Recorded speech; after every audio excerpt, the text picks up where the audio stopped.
नमस्कार, मैं पुष्पांजलि आप सभी दर्शकों का केवी स्टूडियो की तरफ से हार्दिक अभिनंदन करती हूँ, स्वागत करती हूँ। आज मैं आपको एक ऐसे उभरते हुए लेखक से मिलाने जा रही हूँ जिन्होंने बहुत ही कम उम्र से लिखना प्रारंभ किया। तो आइए मिलते हैं आलोक रंजन जी से। आलोक रंजन जी, हमारे केवी स्टूडियो में आपका बहुत बहुत स्वागत है। जी, बहुत शुक्रिया आपका।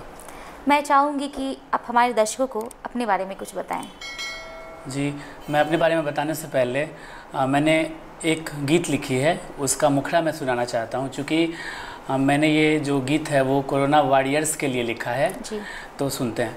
आज भगवान खुद आए हैं मेरे घर, दूर करने हमारे दिलों के भरम। आज भगवान खुद आए हैं मेरे घर, दूर करने हमारे दिलों के भरम। एक दीपक तेरा, एक दीपक मेरा, आओ कर दें धरा से तिमिरंत हम। आओ कर दें धरा से तिमिरंत हम। मेरा घर बड़ी एक में पड़ता है जो कि हेमड़ा के नज़दीक है, और मेरी जो पढ़ाई हुई है वो प्राचीन इतिहास विषय से हुई है, और मैंने स्नातकोत्तर जीडी कॉलेज से किया है। जी, आलोक जी, लिखने की शुरुआत कैसे हुई आपकी? जी, इसके बारे में एक बहुत ही दिलचस्प वाक़या है। हम लोग बहुत छोटे थे, मेरी पढ़ाई स्टार्ट भी नहीं हुई थी, तो हम सारे जो कज़न्स थे वो इकट्ठे रहते थे बचपन में। तो हुआ क्या कि हम लोग जब वो चंपक या बालहंस वगैरह जो पत्रिकाएं घर में आती थी, तो उनमें बहुत सारे बच्चों के कॉलम होते थे, और उनमें उनकी पोइट्री रहती थी, और उसके नीचे उनका नाम रहता था, उनके कक्षा का नाम रहता था। तो मेरा मन किया, बच्चे का मन था कि मेरी भी रचनाएं इसमें शामिल हो। तो मैंने एक येलो कलर वाली पोस्ट कार्ड कहीं से ढूंढी घर में, और उस पर मैंने जो टूटी फूटी भाषा में मुझे आता था, मुझे याद है कि मैंने लिखा था कि एक है चंदा, एक है तारे, एक हमारी धरती माता। इस टाइप से टूटी फूटी मैंने एक रचना लिखी और मैंने उसे पोस्ट कर दी। और फिर हम लोग अगले अंक की प्रतीक्षा करने लगे। जब अगला अंक आया तो उसमें मेरी रचना थी ही नहीं, तो मुझे बहुत बुरा लगा, और भाई बहनों ने मेरा बहुत मजाक भी उड़ाया। बट मैंने ये सोचा कि चलो इस बार नहीं आया तो कोई बात नहीं, मैं कोशिश करूँगा और एक बार ज़रूर मेरी रचना इसमें आएगी। तो इस तरह से उसके बाद से रचना का ये जो था वो सिलसिलेवार तरीके से शुरू हो गया रचना मेरा। बहुत अच्छी बात है। गज़ल लिखने की जो प्रक्रिया है, इसकी प्रेरणा आपको कहाँ से मिली? जी, मैं एक दिन अचानक से फेसबुक चला रहा था, तो वहाँ पे मैंने एक पोस्ट पढ़ी जिसमें लिखा था, नवीन सर उनका नाम था। तो वो एक व्हाट्सएप ग्रुप शुरू करना चाह रहे थे, और उसमें वो गीत, गज़ल, कविता, छंद वगैरह सिखाने की उनकी जो थी वो जिज्ञासा थी। और तो मैंने उसे देखा, तो मैं झटाक से उनको व्हाट्सएप पे जाके ऐड कर लिया।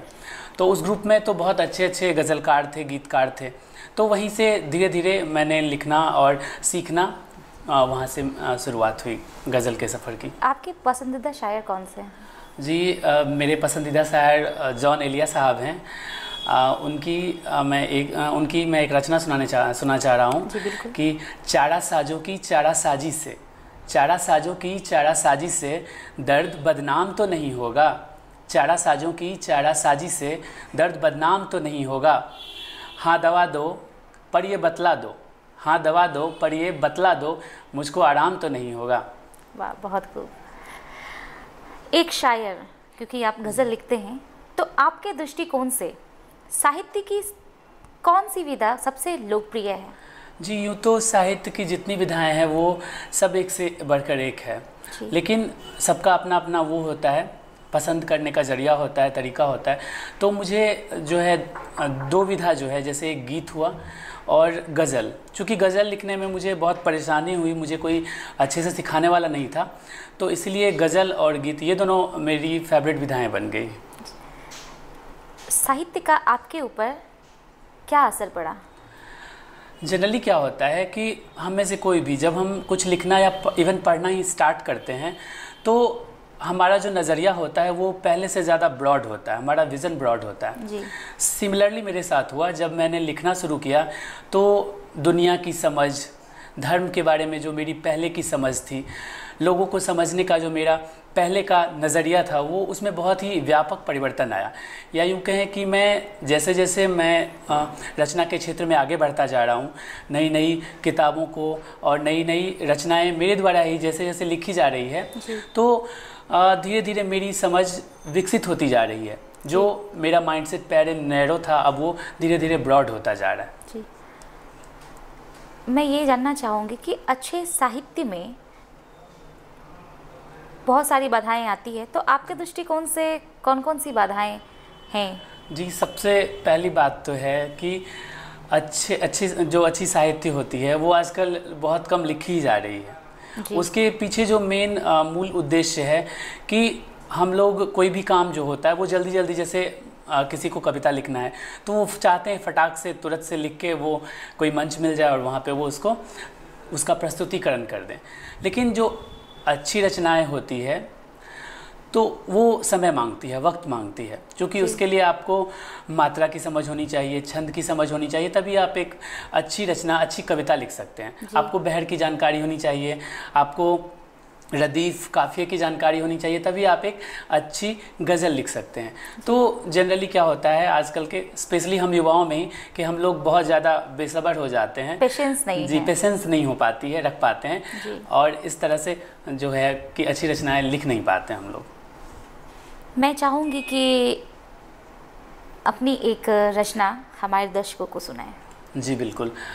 ये रचना मैंने 2016 में लिखी थी। जी। तो गौर कीजिएगा, मतलब ये है कि दुआओं का मुझको असर चाहिए, दुआओं का मुझको असर चाहिए, कि माँ हो जहाँ वही घर चाहिए। वाह। दुआओं का मुझको असर चाहिए, कि माँ हो जहाँ वही घर चाहिए, और चले आए दिल से मेरे खेलने, चले आए दिल से मेरे खेलने, गलत सिलसिलों से मफर चाहिए। और अगला शेर ये है कि तपिश मुफलिसी की न तोड़े कभी, तपिश मुफलिसी की न तोड़े कभी, कि फौलाद साइक जिगर चाहिए। और इसी में मैंने आगे लिखा है कि तेरे साथ का ही सफ़र चाहिए, शहर में तेरे एक घर चाहिए, और कई दिन से शायद है बेहाल वो, कई दिन से शायद है बेहाल वो, हवा मुझको उनकी खबर चाहिए। वाह वाह, बहुत सुंदर पंक्तियाँ। जी बहुत शुक्रिया। आलोक जी, अभी तक की जो आपकी यात्रा है लेखनी की, काफ़ी काबिल तारीफ़ है, लेकिन मैं जानना चाहूँगी कि सबसे ज़्यादा इस यात्रा में सबसे ज़्यादा लेखनी का काम आपने कब किया? जी, आपने ये बहुत अच्छा सवाल किया है कि हर इंसान के लाइफ में कभी ऐसा फेज आता है जब वो ज़्यादा उसके हाथ से लेखनी जो होती है वो ज़्यादा निकलती है जी। और कभी कभी क्या होता है कि रचना कुंद हो जाती है, मतलब आप चाह के भी लिख नहीं पाते हो। तो बहुत पहले मेरा एक थॉट था, मेरे दिमाग में आया था कि रचना का मुहूर्त होता है, कि जब रचना का मुहूर्त होगा तभी आपके माइंड से या हाथ से रचना निकलेगी, अदरवाइज़ आप कितना भी कोशिश कर लोगे रचना बनती ही नहीं है। और ये रचना का मुहूर्त जो है ये कभी भी हो सकता है, चाहे वो 4 बजे मॉर्निंग में हो, चाहे वो 2 बजे रात में हो जी। मैं जनरली जब मेरा ग्रेजुएशन में मेरा एडमिशन हुआ था, मैं पार्ट 1 में था, तो उस वक्त मैंने सबसे ज़्यादा कविताएं लिखी थी, क्योंकि मेरा वो इंटरमीडिएट का रिज़ल्ट आ गया था, मेरे पास खाली टाइम था और एडमिशन शायद हो चुका था या होने वाला था, मुझे ठीक से याद नहीं है, बट वो जो 3-4 मंथ का टाइम था उसमें मैंने काफ़ी सारी कविताएं लिखी थी, लगभग 150-200 कविताएं मैंने उस वक्त लिखी थी। मैं चाहता हूं कि मैं एक मुक्तक उस वक्त की जो मैंने लिखी थी वो मैं सुनाना चाहता हूँ। ये अभी जस्ट सावन का मौसम गुजरा है तो उससे रिलेटेड था ये कि महके मिट्टी सौंधी सौंधी रंग हर तरफ धानी, महके मिट्टी सौंधी सौंधी रंग हर तरफ धानी, सूखी धरती हुई सुहानी आई बरखा रानी, महके मिट्टी महके मिट्टी सौंधी सौंधी रंग हर तरफ धानी, सूखी धरती हुई सुहानी आई बरखा रानी। और घिर घिर बदरा मन हरसाए मोर पपीहा गाए, घिर घिर बदरा मन हरसाए मोर पपीहा गाए। और ऊपर नेह मेह की चादर नीचे पानी पानी, अरे महके मिट्टी। वाह वाह, बहुत खूबसूरत, बहुत ही सुंदर पंक्तियाँ।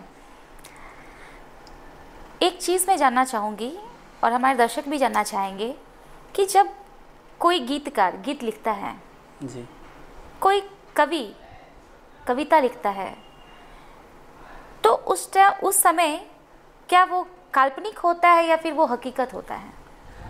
ये सवाल भी बहुत ही दिलचस्प है। जनरली जो लोगों के मन में धारणा होती है कि रचनाएं तभी निकलती है जब कोई फ्रस्ट्रेशन होता है या किसी का दिल टूटता है या किसी की कल्पना होती है महज। तो ऐसा नहीं होता है। जनरली होता क्या है कि जो रचना होती है वो इन सब का सम्मिश्रण होता है। यानी किसी का दिल टूटा हो सकता है तो वो रचना स्टार्ट कर देता है लिखना, कोई फ्रस्ट्रेशन में होता है तो वो मतलब सब मिला जुला के किसी की सिर्फ कल्पना होती है। जैसे हम पर्वत पहाड़ के बारे में जब हम बातें करते हैं, लिखते हैं अपनी रचनाओं में, उसको शामिल करते हैं, तो जाहिर सी बात है कि ज़रूरी नहीं है कि हम वहाँ पे मौजूद हों, फिजिकली रूप से वहाँ पे मौजूद होते हैं। तो ये सबका सम्मिश्रण होता है मेरे हिसाब से।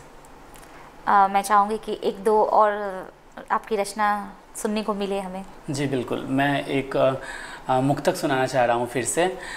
ये हिना का मतलब मेहंदी। मेहंदी जी। तो सुनिएगा कि रंग इश्क का और चढ़ेगा निखरेगी जब रंग हिना, रंग इश्क का और चढ़ेगा निखरेगी जब रंग हिना, फूलों सा खिलकर महकेगी निखरेगी जब रंग हिना, रंग इश्क का और चढ़ेगा निखरेगी जब रंग हिना, फूलों सा खिलकर महकेगी उकरेगी जब रंग हिना। और सांसों से सांसों का वादा, नैनों से नैनों का वादा ख्वाब सजल कर जाएगा, नैनों से नैनों का वादा ख्वाब सजल कर जाएगा, प्रिय खुश होगी प्रीत की बादल बरसा देगी रंग हिना, प्रिय खुश होगी प्रीत की बादल बरसा देगी रंग हिना। बहुत ही सुंदर जी, बहुत शुक्रिया। आलोक जी, ये बताइए कि कभी कभी ऐसा होता है कि हम जो चाहते हैं वो लिख नहीं पाते हैं, तो क्या आपके साथ ऐसा हुआ है जो आप लिखना चाहते वो अभी तक आपने लिखा नहीं है? जी बिल्कुल। मेरी दिली ख्वाहिश है कि मेरे हाथ से कुछ अच्छे नॉवेल्स निकलें। बिल्कुल। जिसके लिए आपको तन्मयता की ज़रूरत होगी, जैसे आपने कुछ देर पहले कहा कि पेशेंस की ज़रूरत होगी, तो ये सब चीज़ की ज़रूरत है। और मतलब मेरा दिल से बहुत पहले से मेरी ऐसी विश है कि मैं कुछ अच्छे नॉवेल्स लिखूं, बट ना तो मेरे पास उतना जो होता है ना तो उतना पेशेंस अभी तक मेरे अंदर आया है और ना उतना समय मैंने साहित्य को दिया ही है। बट मेरे दिल से यही कामना है, इच्छा है कि मैं टाइम मैनेज करके किसी तरह से सबसे पहले मैं स्टार्ट करूं। क्योंकि अगर कोई भी काम एक बार आप स्टार्ट कर देते हो सही तरीके से तो वो अच्छे तरीके से पूरी ज़रूर हो जाती है। जी, एक क्वेश्चन, एक सवाल है आपसे कि एक साहित्यकार या फिर साहित्यकार में क्या क्या गुण होने चाहिए? एक साहित्यकार में सबसे इम्पोर्टेंट गुण जो होना चाहिए वो सीखने का होना चाहिए। वैसे तो सीखना मानव जीवन के विकास का एक अभिन्न अंग है, बट साहित्यकार के लिए ये और ज़रूरी हो जाता है। क्योंकि अगर आप में ललक नहीं होगी, सीखने की भूख नहीं होगी, तो आप अच्छी रचना लिख कैसे पाओगे? क्योंकि आपको लिखने के लिए बहुत सारी जो होती है छोटी छोटी डिटेल्स की, छोटे छोटे इम्पोर्टेंट नॉलेज की, फैक्ट की ज़रूरत पड़ती है। तो इसलिए बहुत ही ज़्यादा इम्पोर्टेंट है कि आपको जिज्ञासु बने रहना चाहिए। आपको जहाँ कहीं से मिल रहा है सीखने को, आपको सीखना चाहिए। मैं ये जानना चाहूँगी कि साहित्य के विकास के लिए आप क्या करना चाहते हैं? जी, सबसे पहले तो जो मैं कर सकता हूँ, क्योंकि अभी मैं बिल्कुल यूँ कहें कि लोग मुझे बहुत कम जानते हैं और मैं लिख तो बहुत पहले से रहा हूँ। तो मैं ये चाहता हूँ कि सबसे पहले मैं कुछ ऐसी अच्छी रचनाएं लिखूँ जो लोगों को प्रेरित कर पाए, क्योंकि साहित्य जो होता है, साहित्य का मूल उद्देश्य ही होता है लोगों को प्रेरित करना, और साहित्य का मकसद भी यही है। तो मैं ये पहले मैं ये चाहता हूँ कि मैं कुछ ऐसी रचनाएं लिख पाऊँ। कुछ एक मैंने ऐसी रचनाएं लिखी है जो सामने नहीं आ पाई है अभी तक। तो सबसे पहले तो मेरे ये है, और फिर दूसरा मैं ये सोचता हूँ कि जब मैं एक अच्छा खासा मेरा एक वो होता है पहचान बन जाएगी, फिर मैं अपने से छोटे या आने वाले साहित्यकारों के लिए कुछ नया इनोवेटिव कुछ करना चाहूँगा। जी आलोक रंजन जी, मैं चाहूँगी कि आप हमारे दर्शकों को अपने शायरी के माध्यम से, गज़ल के माध्यम से कोई संदेश दें। जी बिल्कुल।